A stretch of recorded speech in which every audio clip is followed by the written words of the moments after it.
Assalamu alaikum. You're watching Changing Times and I am Dr. Zubair Khoury. We are going into the first year, rather second year after the APS attack, and there was all the resolve that was shown at that time by the political parties, by the government and by the military establishment that was there, that we are going to fight to the end against this menace of terrorism. And then thereafter, the National Action Program was launched, and it included quite a few things. Some of the aspects of the National Action Program have been very religiously followed, but others tend to be ignored. They are not there as fully ingrained effort that should have been there. That's what people are asking about, that why some aspects that are related to the immediate action and the killing and the opening up of these situations and the areas in the FATA areas, as far as they are concerned, they have been very good. But on the other hand, while fighting against the terrorism from the very core, the establishment of the madrasas, their educational systems, their control, the mosque atmosphere, the hate literature and all that, all the things that require a sustained and prolonged efforts have been ignored largely. So when the Interior Minister goes into the National Assembly of Pakistan just 2 weeks ago, and he says that there has been a substantial improvement in the law and order situation in the country, and we have not been listening or talking about the terrorist attacks anymore in months now. That is a good thing, but we have to weed this menace out from its very, very roots. So what are the things that are really happening? What could be the positive sides that should be lauded, and what are the negative sides that we must be talking still about, so that there has to be sustained pressure on the government and the law enforcement agencies so that the situation can improve substantially. To talk about this very important issue, I have the guest in my studio. Let me introduce you to them. I have Dr. Aqab Malik. He is a professor in National Defense University. Doctor, welcome to the show. And we are also honored by the presence of Dr. Nazir Hussain, a professor in Kadam University. Doctor, welcome to the show. May I start with you, Dr. Nazir Saab? How do you overall sum up this situation as far as the National Action Program is concerned, and how far we have been able to achieve those targets that we set last year? I think in your own introduction, as well as in the speech of the Interior Minister, the answer lies. The Minister, while speaking in the National Assembly, said that we have curtailed terrorism, but we have not eliminated terrorism.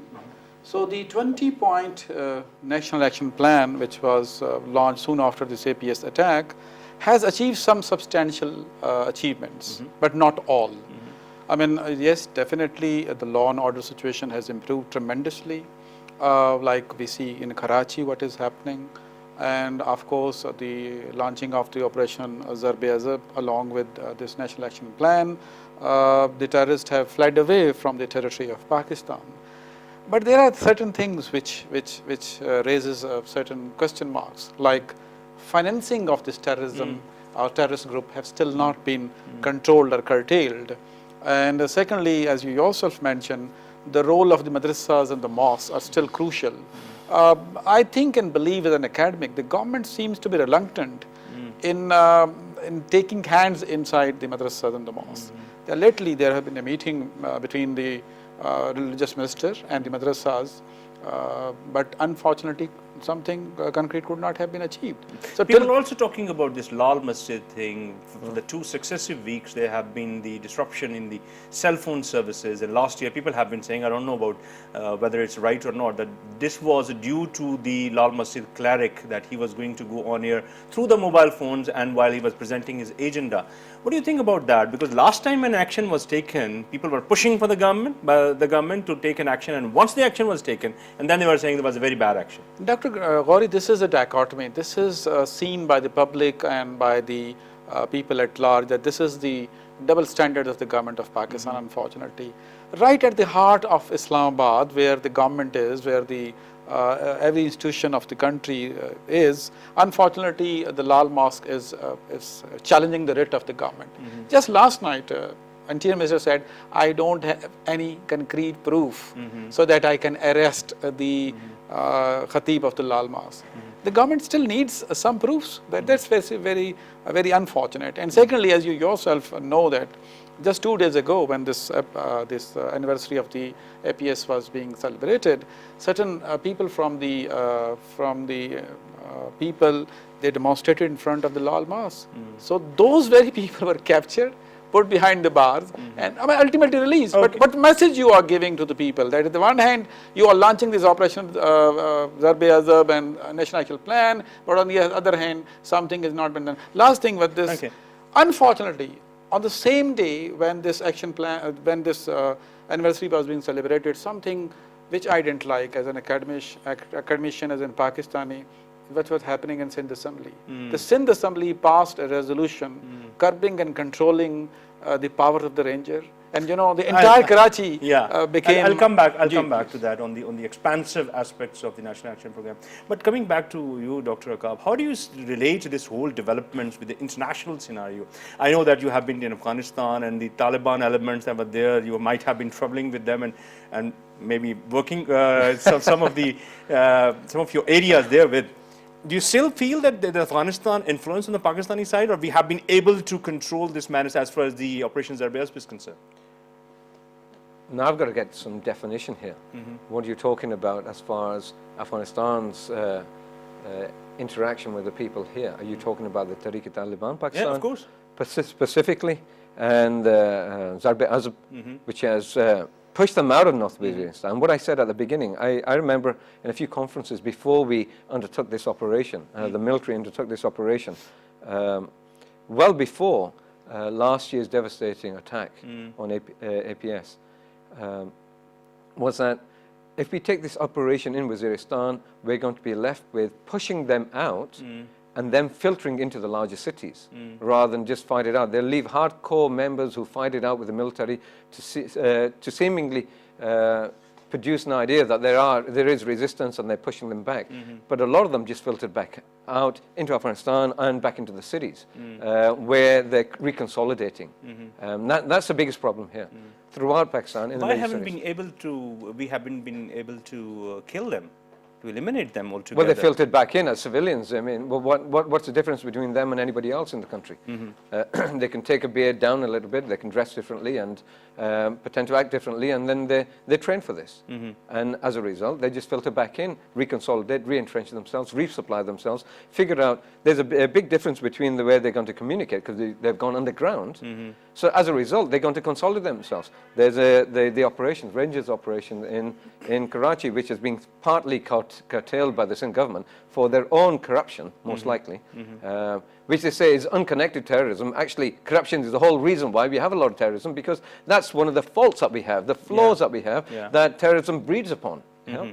And that's a fuel that's provided because they can move around in this corrupt atmosphere with these politicians who don't give a damn about Pakistan and the righteousness of where we need to go as a future Pakistan, and rather their own pockets. And these people take advantage of that. So you are saying that these as a result, elements have gone themselves underground so they can bounce back?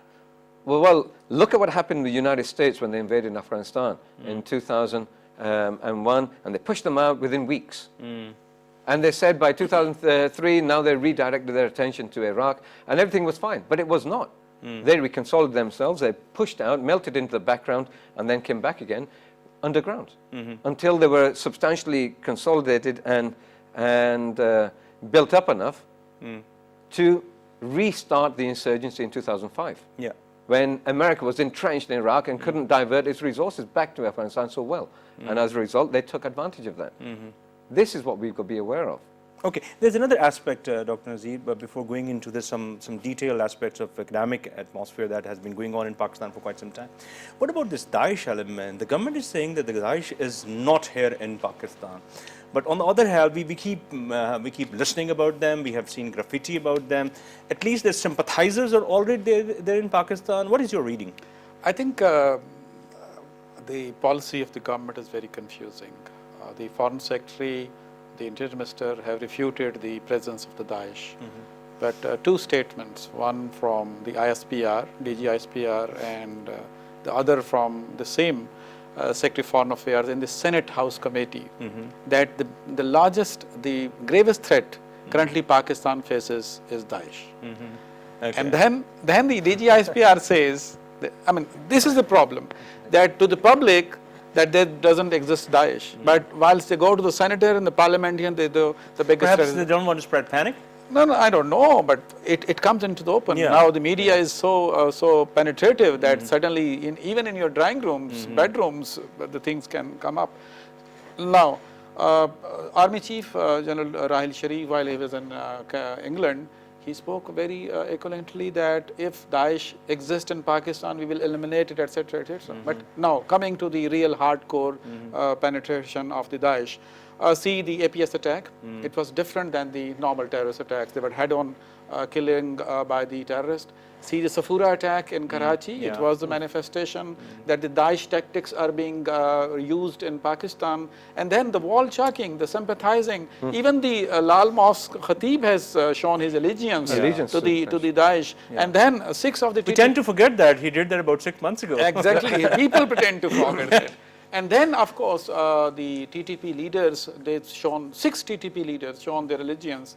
And then, very importantly, one secret report by the Balochistan government, which reveals that 10 to 12,000 people have joined the Daesh from Hangu and Kohat and these areas. This is very devastating. So, if the government is thinking that that's like it's a story of cat and the pigeon, while the cat comes to attack the pigeon, pigeon closes its eyes and says, thinks that the cat is not seeing it. The same is the case of Pakistan. Why we are in a state of denial? First we said there's no presence of Taliban in Karachi, and though the entire Karachi is boiling. If we want to dissect their presence in Pakistan, are they the remnants of the Taliban in Pakistan, or the overflow of the Afghan elements into Pakistan, or this is an altogether new breed that is coming up? Dr. Zubairi, we have to go into very important aspect that unlike the other terrorist organization, violent organization, Daesh have 2 extra ingredients beside ideology, etc., etc. They are controlling a large swath of land somewhere in the world. That's very important, fundamental, and they have claimed the Islamic State. 2, they are one of the richest non-state actors in the world, earning a tune of $200 million per month, not year, per month. That's fundamentally important. And lastly, people don't understand. I commissioned a study for one of my students, the use of religious prophecies by the Daesh. You will be surprised at how they are using these religious prophecies. Remember Mullah Umar quoted saying that Nauzubillah, Prophet came into his dream and he asked like this. So these are very devastating. So here the sympathizers are very much, and one time Pakistan was being declared as the jihadi shop. So we are the easy recruits. And lastly, in Peshawar, the pamphlets are distributed. In Karachi, they were pamphlets distributed. On the walls of Kabirwala in the interior Punjab, there are certain signs that the Daesh exist. So if you are saying that the Daesh does not exist, I'm sorry, we are just closing the eyes. Akab, how far do you think this menace or the threat of Daesh is realistic in terms of its intensity? Are they still lurking underground somewhere, or they have shown their presence? Because the terrorist attacks that we have been seeing, had been seeing rather in the last 10 years, every other day there was a terrorist attack, but at least the frequency have come down. I think what's happening is that, as Nazif said, there's a lot of allegiance from TTP commanders, etc., who've been pushed out of North Waziristan to ISIS or Daesh or ISIL, call it what you want. And that means there's at least a tactical collaboration there. Yeah.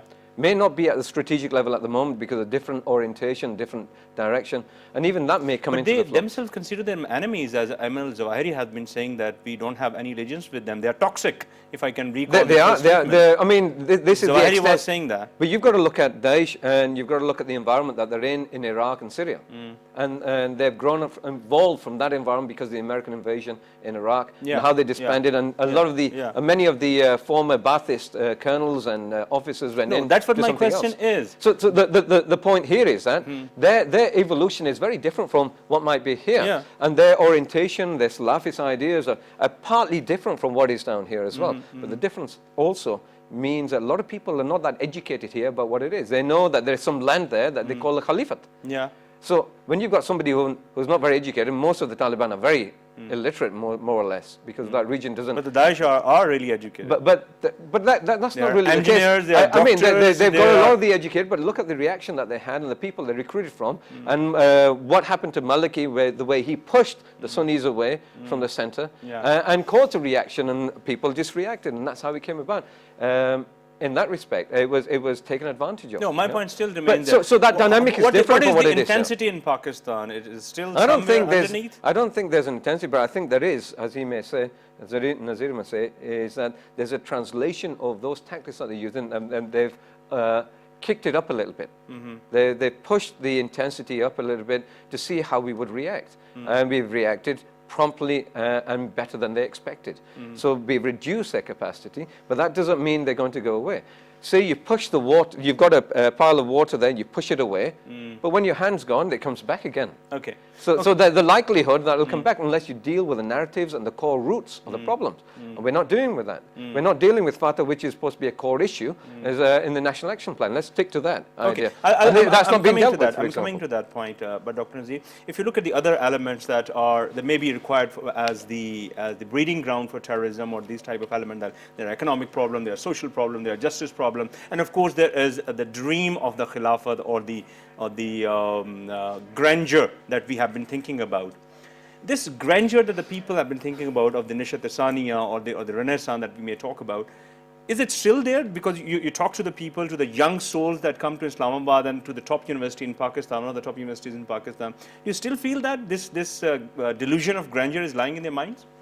Of course, I think we are a conservative society, whatever you say.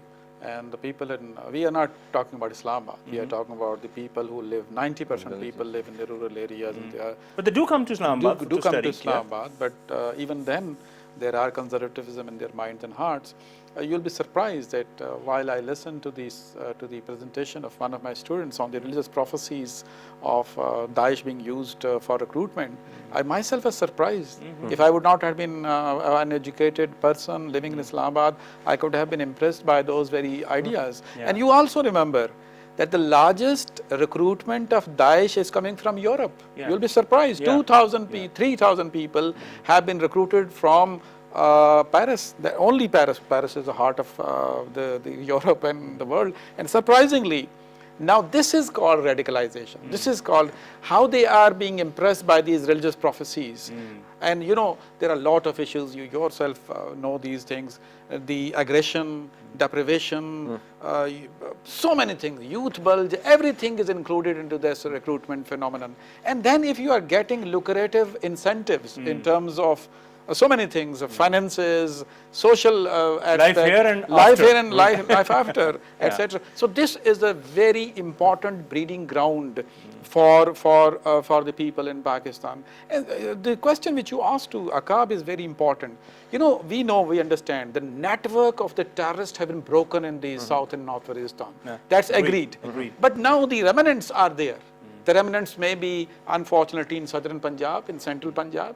You know, surprisingly, one of the reports you might have read yourself, that the people of Safura attack were caught from Lahore. So that's surprising. And now, they were graduated from IBA. That's very surprising. Thing. That's most surprising. And then you are probably not looking to that aspect, and this is very important, the nexus between terrorists and the criminals. That's also a new nexus being developed in southern Punjab. And you know, the reach has already been there. Exactly. And you know, the reach is from Waziristan, you go to the DI Khan, and from DI Khan to go to DIG Khan, and DG Khan you go into the Bahawalpur. That is the central location currently. The epicenter currently, which is being funded by outside powers, unfortunately. What is your take, Dr. Aqab, when you are teaching your students there? How much they are radicalized? Because we are not talking about the poverty is only responsible for this radicalization, but these are thoughts and that the narrative that they have really catching them up, that this is there, this is the best thing available because we have got land, we have got country, we have got people, we have got resources. Why can't we have an Islamic state all over the place? The NDU is a slightly different university from every other university. So we vet people and we clear them before they really get in. So we tend to look at their backgrounds. They have to go through a clearance process. But we don't want a radical coming in and bombing us, basically. Nobody will want that, by the way. But it's a high threat environment. So in that respect, do they still creep in? Well, no, we're lucky that they haven't yet. But What I find is that students are disillusioned, and what I find is that people are angry about what the world sees them as and what they're doing in the country. But this is a lot to do with structural disparities. This is a lot to do with the fact that we're stuck in the past 400 years ago, and the feudal system that we still continue under the guise of democracy is currently in place, and people are upset, and they want an alternative, and we're not providing an alternative. They provide an alternative, it's been hijacked by the feudals. So what options are there for the people? And the students are thinkers. They want to learn and want to understand things, and we've got to provide them that narrative. We've got to provide them an idea of how to get there.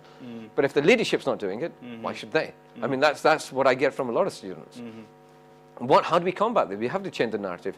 One of the Do we have one? We don't have one yet. We don't have a narrative to change. We have to structurally change society to change that narrative, because it's so prevalent everywhere. The corruption is, for example. Now look what happened in Sindh. Look what happened with the Rangers who are doing a very good job. Yeah. And now you curtailed a lot of their activities. Why? This is the problem. This is the problem here, is it not? And if we don't, or the leadership doesn't take responsibility for its actions, what's going to happen to the country?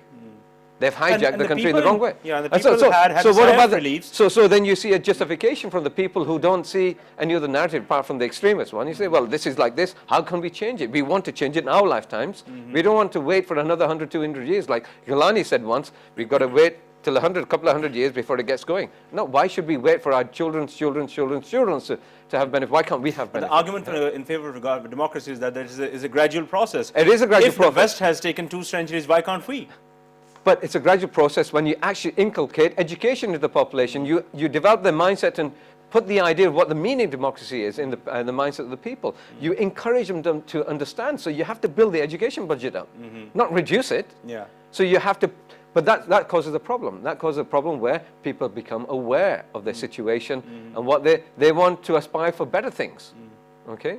And then they demand better things through maybe a process where they curtail rich people from getting involved in politics, for example. Education is a part of the problem, but the latest thing that we have been saying, and Dr. Nazir was also mentioning from the Western Europe, the most educated people are coming in. Well, there's another dynamic. That may not be panacea. But there's another dynamic there. I mean, I was born and brought up in England, and there's a situation of ghettoization.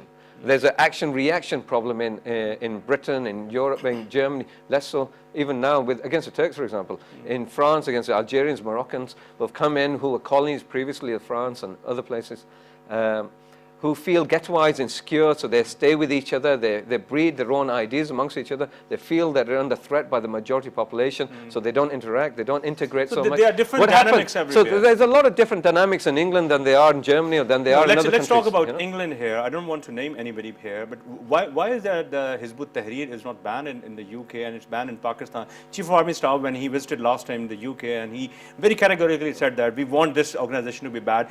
And the elements that have been associated with the Daesh or the Khilafat thing, they are close connections with Hizb ut-Tahrir. I don't want to be defensive here. No, I'm not defensive at all. On the British government side. I'm not defensive. I'm not defensive at all.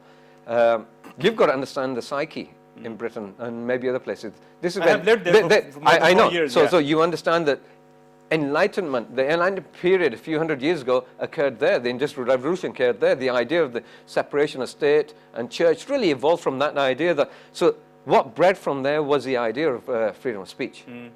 Fundamental to the core of that society where people... I understand that. But why do they ask Pakistan to ban it here in Pakistan? Because we don't have that understanding. That is a bit of a contradiction in terms, is it not? That is a bit of contradiction. No, they want to protect their values at the cost of other people's lives. But where there is hate speech, what happens where there is hate speech? They ban that. There are laws to instigate that. Where the hate speech here, we've only recently started doing something. You see, there's a difference between you put something in law there and it occurs. No, you put something in law here, it takes bloody ages to do. My point here is that if the Hizb ut-Tahrir elements are doing something outside the country, that's okay with the British government. But inside, if there's a hate speech, they are going to smash against it. Why is it so? So when somebody, that's in the other country then, isn't it? If they come back to England, then they can apply whatever law they have, with the prevent strategy that they've got. Okay. We are going to before you into ask the a question, different debate altogether. before you ask, But that has a close connection Yeah, is what yeah. Tahrir Yeah, has. that's right. I mean, there's no doubt about it. There's flaws everywhere. Yeah. But Nothing's surprisingly, concrete. the British government is not doing anything to Mr. Altaf Hussain.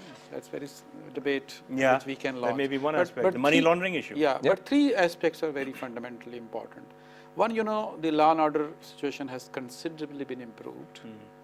The There's no doubt about it, yeah. The manifestation. As far as the big terrorist attacks are the concerned. manifestation is that after 7 years, just I heard the news, the Bada, which was very famous, has been reopened after 7 years. Karachi, which was a taboo for 15 years, great relief. this Eid, on the occasion of Eid, billions of rupees have been spent by the people and they have come out. Like on the national narrative, unfortunately, we don't have that national narrative. And surprisingly, we have not cared for the element of radicalization, extremism in the national action plan. This is a lacuna which have to be filled. Thirdly, you mentioned about democracy, that you will be surprised that the band outfits have come again in the democratic credential. There's different names. And 600 to 700 people have been elected on these local bodies election. Absolutely. Yeah. And I would not name the name, but in one district, the band outfit is going to form the district administration. Yeah. So this is the level of choosing of the representative. We keep on talking about the governmental aspects, but what about the people's understanding? Why do they still have this kind of a dream that the government cannot solve the problem? Of course, there are problems, but why do they go for this radicalized things that they elect these people for their future? Don't they think about their future of their children and the children of their children? Dr. Zubair, I wish we would have been living in a rural area. And I had been. then the perspective would have been different. The element of fear, the element of retaliation, the element of denial, that's very important. In Islamabad, like living in a posh area, it's easy to talk about so many things that, okay, we can do this. But in a village, the Chaudhry is everything. The Malak is everything. The one who's the landowner, he is everything. So if he directs things, it's all there. So the element of fear, if you're not voting for this particular man, what you will do? There are many instances in the rural areas whereby the people did not vote for that particular man and later on the entire house was burned. So this is the element, the fear has to be removed from the people by themselves either, or the protection. And this was being manifested in Karachi, which was a fearful area. You could not have gone from one place to another. I think that is the responsibility. But one thing that has come out of this local bodies elections, the people have again voted for the MQM, although people were saying that this is one of the main political parties who are responsible for the conflict and the other problems in the city. But the people have once again voted. But which people have done that? This is more an ethnic divide than anything else, really. But isn't it? important thing is you but they have bounced back despite all those But the allegations. people are still there. And this has They're not happened gonna go in away. almost all operations that have been carried out in Karachi. Two things are fundamentally. The MQM still holds grounds in the minds and hearts There's of no the doubt people, about it. and they have worked very hard. You cannot, the role of the last mayor of Karachi was tremendously. He has improved things very quickly. Now, second thing is, what has done by the other political parties? What is the role of the Pakistan People's Party? It is nowhere in Karachi and Hyderabad. That's why they lost the election. Even in The PTI has lost. They PTI said has, that we have unfortunately, great fortress in Karachi. that but they was a haven't been able bubble. to- That was a bubble of opinion, and suddenly it came down to earth, and there was nothing, or hardly they could win. But they had 30, two 30. MNAs from Karachi. Good What enough. are they doing? Good enough, but at the Grassroots. grassroots level, unfortunately, they did nothing. And there was scribbling, there was fighting, there was infighting, who to be elected and who not to be elected. But I think in the case of MQM, they have delivered. They are the political party for the last 30 years. What is the So problem then there in Karachi? The conflict or the ethnicity or the pressure on the people, the fear syndrome that you were asking about? A writ of the government, nothing else. If the government tries to make that writ possible, see the case of Dr. Asif. No, the writ has been kind of established in Karachi, but the people have still voted in favor of MQM, which the government have been alleging against or appear to be alleging, if may I say. There's a difference, The Rangers have captured and arrested people from all political parties, not only MQM. They have, and there are elements. There are, even the political parties have claimed, have admitted that there are certain elements in their folds who had joined them. So they are tarnishing the image of those political parties. That's not so. Yes. In case of MQM, I think they still holds a very grassroots level support with the people. They have been emancipated. They have the rights. They are doing their their things in the UCs, what you call local bodies and the local areas. So this MQM still holds. And the other alternative, which you mentioned yourself, I talk about People's Party and you talk about PTI, they could not deliver. There is a lack of direction by these political parties. MQM is clear-headed. So what this, do I'll come back to that before I close this discussion. This means that once you minus Rangers out of the Karachi situation, and then there will be again this law and order situation under the auspices of the political parties that are running already there? That's the most feared fear, because you know, in whatever happened in Sawat, what happened in Mangora, that after the operation was launched, the area was handed over to the civilian administration, they could not do it. I think the role of the operation, the Rangers, the army is to calm up operation, to finish off the terrorists, etc. Ultimately, it's the civilian government, civilian administration. Now there is another debate which I don't want to initiate. How much power? How much power the mayor of Karachi would have in running the affair? That's who's that going to be? Okay, there's another aspect that I was participating in a seminar, the business and conflict nexus. And research were presented in two cities, two urbanized cities. One is Lahore and other one is Nankana Sahib, which is adjacent to Lahore. And it was stated that there is a nexus between the business community and the conflict element, and that too on the sectarian side, because the Sunni and Shia elements, they donate each other the money and then exercise their clout. Do we think about these things as well? I think we do.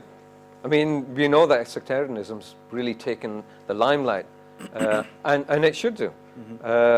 To show that we're really quite divided. But we need to be able to establish dialogue between us and not utilize extreme methods. But the problem is the stakes are quite high for individual people and people who think they command particular control within their business, or their business is going to be lost. Their political economies, people build these up, maybe through a religious element, following, they get used to that authority, and then as a result, they don't want to lose that. No, they're also financing the terror. Yeah, so that's what happens. That's unfortunate, because people think they have stakes, but when we really come down to it, they don't recognize the writ of the government. They don't recognize law and order. Why? Because it's corrupted. That's the problem in this country. There's too much corruption, and the problem with that is that pressure groups are always there in every community. If the pressure traders groups have is got one the pressure thing. groups and they are financing some type of but terror, because it's corruption, that's an offshoot. So you've got one law, and you're not applying it because you're corrupted. You don't need to apply another law called "Don't kill somebody," because they're not being prosecuted properly. Because the law, maybe the law enforcers on the ground, the police are trying to do what they can, and there's a lot of corruption there. When it gets to the courts, how are you going to push it through? People think they can bribe somebody and get away with it, and that happens. I face it drastically myself. Yeah, this is one aspect, but what about the clouds that these people have established, the religious people into the markets? Well, that comes down to fear. That comes down to insecurity. You don't want to say anything because you may be killed, you may be hurt, your family may be attacked. No, I'm not talking about this, about the fear, but the people who are actually running the business markets, they have their political and sectarian allegiances with those sectarian parties, and they are running their shows, and they are exercising this control over the market by pulling out people, 100, 200 people, and just blockade the roads. Here comes the law and order situation, but that is not out of fear. That is out of the overhanded control. Overhanded control, which results in what? The exercising of their control. Exercise of law and order. Karachi has become better over the last year or so for one reason, because there was an exercise of law and order by the Rangers. Full stop. And people are much safer. They feel safer. Maybe tomorrow they won't. But what is it? But you can't run democracies for good in this enforcement of law and order. So what's it really come down to? What does it really come down to in this country? We can't have Rangers for fine. But what does it really come down to in this country is people individually accepting that they've got to do something for this country. When there's people who don't, and they're in a position of economic or political power, and they're in charge of things, and they get around things because they break the rules, and nobody's there to contest that, how are the normal people going to get ahead? Okay, Dr. Nazib, your take on this bazaar or conflict nexus, if you like this phrase, bazaar. It's a very interesting, you know, if you close down their pipelines, things would be better. You know, just in Karachi, see the animal hide business. I mean, they are thriving on it. Not only MQM. And the bhatta business. And the bhatta business. Not only the MQM, but other political parties, other religious organizations have also adopted the same tactics. Then the charities. then the element of madrasas, then these business nexus which you mentioned. I can name Even the religious parties were involved. Yes, sir. I don't want to name I them. can name in the heart of Rawalpindi, the Raja Bazaar, the Nankari Bazaar, where these very people have their shops, their businesses, and the people prefer to buy things from them rather than from others. And you mentioned very rightly that just 200 people have come on the streets. Yeah, it's the very whole difficult. city is blocked. I mean, daily, I mean, almost every off and on, the express highway is closed because something has happened and the people would come out on the streets. Here is the point. Now we are talking about the urban centers. Now we're is not talking about the rural centers. Now, here is a different dynamic of this problem. Yes, it is different because in urban cities, if you close down just one street or one No, road, I'm talking about the narrative spreading or the financing issue. then there are two issues. The narrative is different in rural areas and in the urban areas. In the rural areas, as the Kab mentioned, the element of fear, the element of retaliation, the element of being in that particular. But in urban areas, oh, this business is going to them. So what I have to do? You know, in small business empires, Competition. you have committees, you have competition, you have certain Anjuman-e-Tajiran. So they would be doing all things. Just last 2 years ago, there was an incident in Raja Bazaar, Pindi, on the occasion of Muharram, and you know, the entire episode was so muddy that still we are not clear what actually was the There case. have also been reports that these business elders Exactly. have contributed to that, rather Yes. encouraged some of the attacks on minorities Exactly. in Lahore and Jhang and in Rawalpindi. There have been some cases. But interestingly, this religious association has been intertwined with the ethnic associations, like the Biradri system there. So aren't we getting complicated? We are going.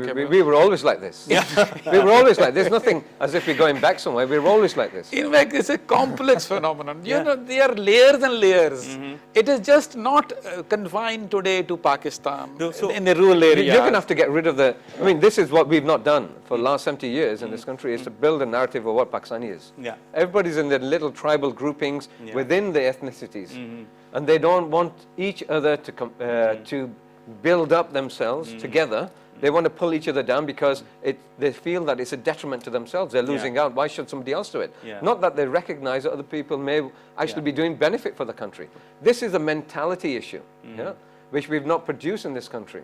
We've not educated the population to work towards something better in this country, rather than just pull them down in this country. The That's islands a of mentality idea.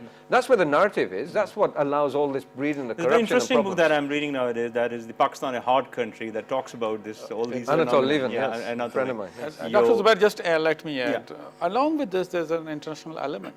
You know, previously, there were some Arab countries who were recruiting people for Syria and for Iraq. And today, there are people being recruited by Iran to fight in Syria. So this, are we Pakistanis?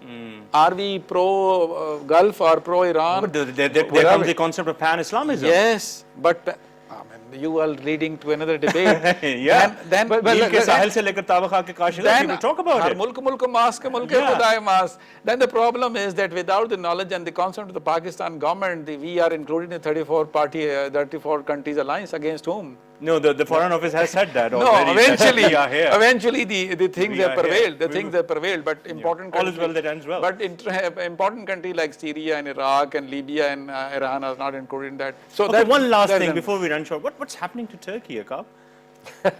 I was in Because they have been doing so much good things in the economic and the social field. And I saw it all. I I witnessed it in the summer. I loved going to Turkey. I was very much amazed and very happily surprised about the development that they've got going there. They've even got a high-speed rail link with the Chinese. I know, but what's happening For to example, but what's happening to them, I think, is leadership issues. Yeah. I think there's always going to be a divide between the they're eastern also and the western side. going to fall prey to this pan-Islamism approach? I hope not. I hope not. They've got internal problems with the PKK. Yeah, they're very insecure about that. Now they started fighting them back. I think that was self-created more than anything else. What's happening is that they don't see beyond that. So they're going to produce their own national interest Dr. Z, more your than thought anything on else. it, because that's a very important aspect of this Yeah, debate. because there are two things. One is they adopt a policy of zero problem with neighbors. That is fundamentally important to run their government. But every rise has a fall. He is absolutely right. Once they become for 10 years, they are ruling the government, they are ruling the No, country. what they are thinking of then? They are thinking is a double standard.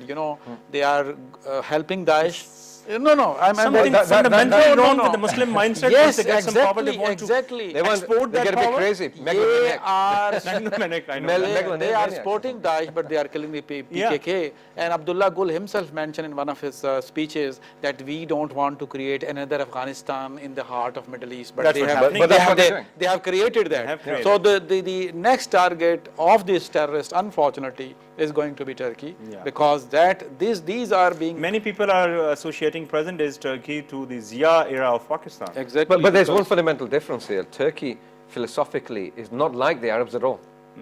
they believe in They're Sufi. Sufi. They're Sufi So they're Islam. more peace-oriented. So I don't think it's going to be the extent that we have here.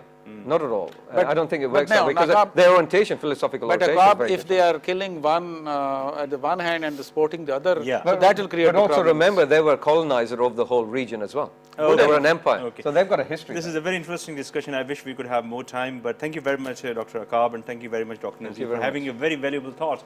Ladies and gentlemen, it is a complex situation and it's a complex world that we are living in, but what we have to understand, what we have to appreciate for our future generations and posterity, that we must find what is best for Pakistan. Although that's a hackneyed term of the national interest of Pakistan, but at least we must understand what is best for Pakistan. There have been some problem as far as the ethnicity is concerned, as far as the sectarian belongings and sectarian chasms are concerned, but we have to think about, as individuals, as Pakistanis, as that we are the future of Pakistan. But yes, of course, the government of Pakistan has to improve its efforts and activities against the deep-rooted elements that are sitting and lurking underneath in our society.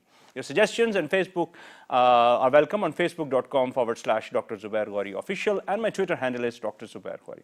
That's all from us tonight. A very good night. Allah Hafiz.